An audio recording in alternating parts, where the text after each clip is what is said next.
Class 6 social science. प्यारे बच्चों, हर घर पाठशाला में आपका स्वागत है।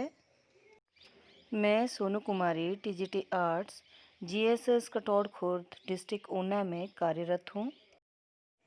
प्यारे बच्चों, हमने पिछली 2 वीडियो में जब हमने पार्ट 1 किया तो उसमें हमने कलपट्टू गांव की कहानी और तुलसी की कहानी सुनी, और जो हमारा दूसरा वीडियो था पार्ट 2, उसमें हमने शेखर की कहानी और कर्ज लेने पर किसानों की कैसी स्थिति हो जाती है, और खेतीहर मजदूर, भारत के खेतीहर मजदूरों के बारे में, और रामालिंगम और उसकी पत्नी करुथम्मा के बारे में जाना। आज हम इसी अध्याय के भाग 3 में अरुणा और परिवेलन इनके बारे में जानेंगे, और साथ में ग्रामीण क्षेत्र में आजीविका के क्या क्या साधन हैं इसके बारे में आज हम विचार करेंगे। तो आइए शुरू करते हैं हमारे पहले उपविषय अरुणा और परिवेलन की कहानी से। तो प्यारे बच्चों, ये कहानी है अरुणा और परिवेलन की। अरुणा और परिवेलन जो है पति पत्नी हैं, और ये कलपट्टू गांव के पास ही एक और छोटा सा गांव है पुद्दूपेट, वहां पर ये रहते हैं, और ये मछली पकड़कर और उसको बेचकर अपने जीवन का यापन करते हैं और अपने परिवार का पालन पोषण करते हैं। सुबह 2 बजे उठकर ये लोग अंधेरे में ही क्या करते हैं, इसके जो अरुणा है इनके पति परिवेलन और इसके साथ में इनके जीजाजी और कुछ और लोग मिलकर सुबह अंधेरे में ही 2 बजे के करीब समुद्र में जाते हैं और वहां से मछलियां पकड़कर लाते हैं और उनको वो बाजार में बेचते हैं, और जो पैसे आते हैं उनसे ये अपना गुजारा चलाते हैं। ये लोग सुबह 7 बजे के करीब वापस आकर पहुंचते हैं। जब 7 बजते हैं सुबह के, तो समुद्र तट के ऊपर बहुत ज्यादा भीड़ होती है, बहुत ज्यादा गहमा गहमी होती है, क्योंकि जितने भी मछुआरे मर्द जो रात को समुद्र में मछली पकड़ने के लिए गए होते हैं वो तब तक मछली पकड़कर वापस आ जाते हैं। परंतु एक दिन क्या हुआ कि अरुणा का जो पति है परिवेलन, उसका भाई और उसके जीजाजी 7 बज चुके थे परंतु वो अभी तक समुद्र से लौटकर नहीं आए थे, इसलिए अरुणा जो थी वो बहुत परेशान थी। समुद्र के किनारे बहुत ज्यादा कैटामरेन खड़ी थी। कैटामरेन क्या होती है पता है आपको? कैटामरेन जो है एक स्पेशल नाव होती है जो केवल मछली पकड़ने के लिए उसका प्रयोग किया जाता है। मछुआरे इसका प्रयोग करते हैं, और इसमें क्या होता है, मोटर लगी होती है, इससे इतनी पावर होती है कि समुद्र में अधिक दूर तक जा सकते हैं। तो वहां पे बहुत सारी कैटामरेन खड़ी थी, क्योंकि समुद्र से जितने भी मछुआरे थे वो मछलियां पकड़कर वापस आ चुके थे, परंतु परिवेलन अभी तक नहीं आए थे। जब काफी देर तक वो लोग नहीं आए तो वो बहुत चिंतित हो गई, परंतु लगभग 2 घंटे के बाद 9 बजे के करीब उसका पति, उसके जीजाजी और भाई जो थे वो वहां पर वापस पहुंच गए समुद्र के किनारे। तो अरुणा ने पूछा उनसे कि आज आप इतने लेट कैसे हो गए, मैं बहुत चिंतित हो रही थी। तो इस पर परिवेलन ने कहा कि वो समुद्र में तूफान में फंस गए थे।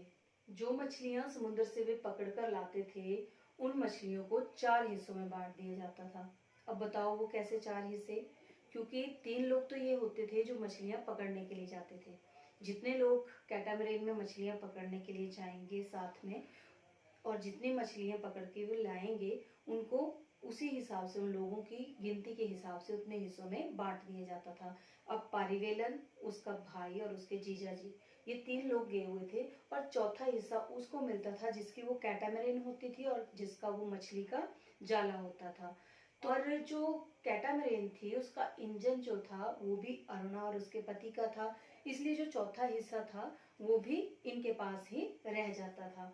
इससे बाकियों के मुकाबले में जो अरुणा और परिवेलन थे उनको काफी अधिक मछलियां मिल जाती थी। उसमें से कुछ थोड़ा सा भाग वो अपने घर में खाने के लिए रख लेते थे, बाकी सारे भाग को वो बेच देते थे। मछलियों को बेचने के लिए अरुणा और गांव की जो बाकी औरतें थी वो टोकरियों में मछलियों को भरकर पास के गांवों में जाकर, सिर के ऊपर टोकरी उठाकर पास के गांवों में जाकर उनकी बोली लगा के उनको बेच कर आती थी। तो लगभग 12 बजे तक सभी औरतें जो थी इस काम से फ्री हो जाती थी। इससे लगभग उनकी जिंदगी जो थी वो अच्छे से चल पाती थी।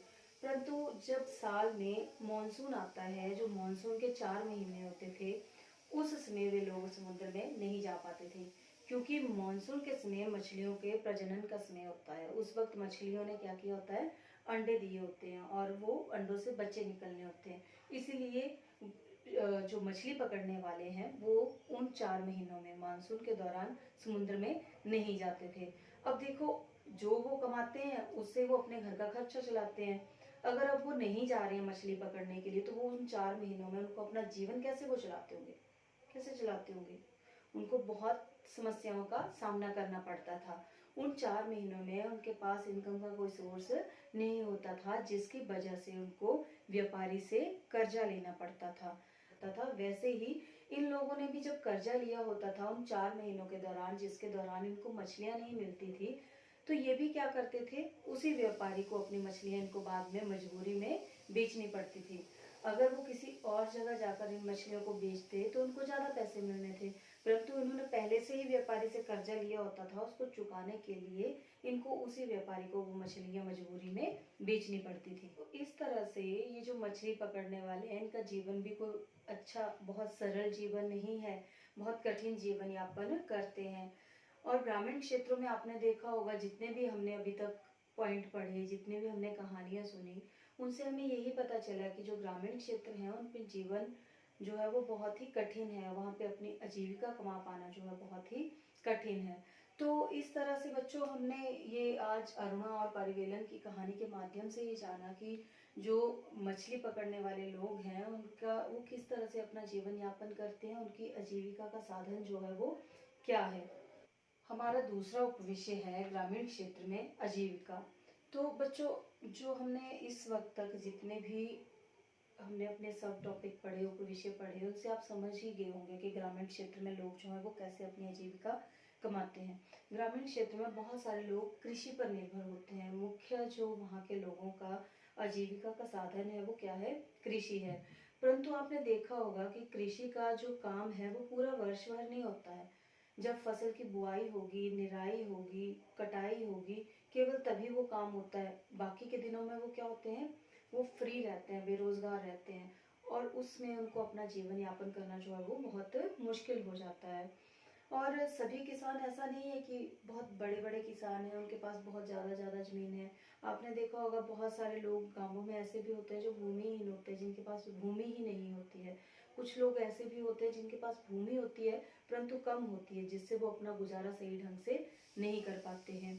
और कुछ लोग ऐसे भी होते हैं जो जिनके पास वो दूसरों की ज़मीन के ऊपर ही काम करते हैं। तो बच्चों, जो ग्रामीण क्षेत्र है वहाँ पे ज़्यादातर लोग जो कृषि के ऊपर डिपेंड हैं, या दूसरों के खेतों में काम करने के ऊपर, या मजदूरी दिहाड़ी के ऊपर डिपेंड है, ऐसे अपना जीवन यापन करते हैं। कुछ लोग अन्य छोटे छोटे लघु उद्योग धंधों के द्वारा भी अपनी आजीविका चलाते हैं, जैसे बर्तन बनाना, टोकरियाँ बनाना, झाड़ू बनाना, साथ में पीतल के बर्तन बनाना, और साथ में हमने और क्या पढ़ा था, आप भी बताओ कोई पॉइंट। नहीं पता? चलो मैं ही बताती हूँ। इसके अलावा कुछ लोग मुर्गी पालते हैं, कुछ लोग पशुओं को पालते हैं, कुछ लोग मछली पकड़ते हैं।